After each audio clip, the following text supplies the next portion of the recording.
ఈసారి కనుక పాస్ అవ్వకపోతే ఇంట్లో నుంచి గెంటేస్తా. అమ్మో ఈసారి ఎట్లయినా పాస్ అవ్వాల్సిందే, నేను చదువుతా. A few moments later. నీ అమ్మ ఎంత చదివినా బుర్రకెక్కట్లేదు.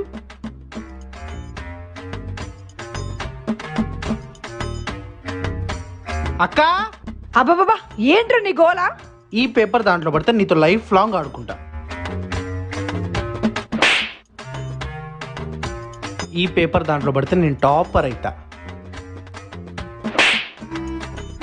ఈ పేపర్ దాంట్లో పడితే నేను పాస్ అవుతా. నెక్స్ట్ ఏంటి? ఈ పేపర్ దాంట్లో పడితే నేను ఫెయిల్ అవుతా. ఆహా